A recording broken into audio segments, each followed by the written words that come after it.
Chers frères et sœurs, Assalamu alaikum wa rahmatullah wa barakatuh. La thématique du jour est la retraite spirituelle, une voie d'accès à Allah. L'itikaf est la retraite spirituelle faite à la mosquée dans le but de se couper des préoccupations mondaines, d'éveiller en prière et en invocation, de s'éloigner de tout péché et discussions inutiles et de multiplier les actes d'adoration. Cette pratique vivement recommandée en islam s'inscrit dans la tradition du prophète Mohammed sallallahu alayhi wa sallam qui se l'imposait dans la dernière décade du mois de Ramadan. En réalité, il observait déjà avant la révélation. C'est d'ailleurs au cours d'une de ses retraites spirituelles, loin de l'effervescence polythéiste de ses concitoyens mécois d'alors, qu'il reçut la révélation du Saint-Coran. De fait, la retraite spirituelle est une pratique observée de gré ou de force par d'autres prophètes alayhi salatu wassalam, avant lui. Ainsi, le prophète Youssouf alayhi salatu wassalam, est resté enfermé plusieurs jours dans un puits lorsqu'il était jeune, jeté par ses frères qui le jalousaient du fait de l'amour de son père Yacoub alayhi salatu wassalam, pour lui. Après cela, il est resté en prison durant 7 ans.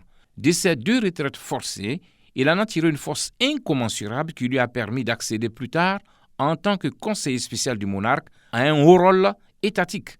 Le prophète Moussa, alayhi salatu wassalam, lui, avait l'habitude de se retirer dans le désert, une posture qui lui permettait de dialoguer directement avec Allah.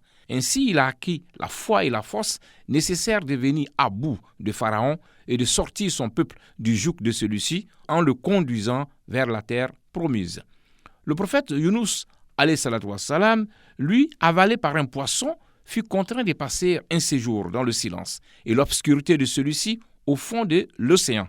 Dans cet isolement, Allah lui inspira les plus belles paroles, traduisant sa transformation spirituelle.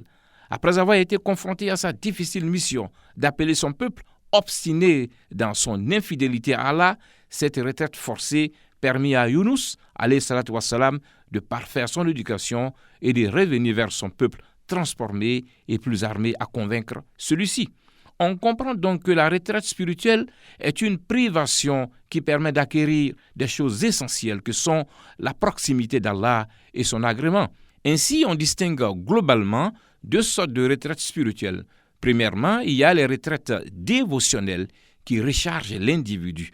Dans ce cas, elles permettent de se relier pleinement à Allah, de se nourrir de sa lumière, de son amour, dans le but de conserver cet état d'adoration, de dévotion, de lien privilégié pour mieux servir Allah après son retour dans les mondanités de la vie, d'agir conformément aux lois divines et d'avoir toujours la conscience de sa présence en soi.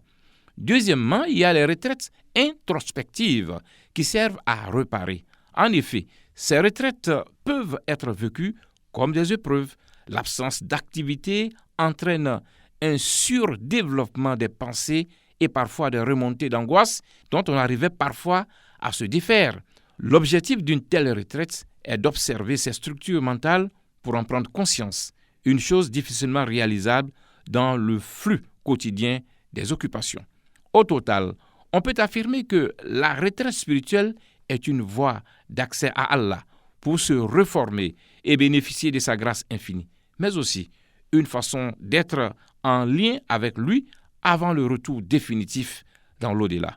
Dans un monde ultra-matérialiste où tout bouge à une grande vitesse, la retraite spirituelle constitue un moyen d'équilibre.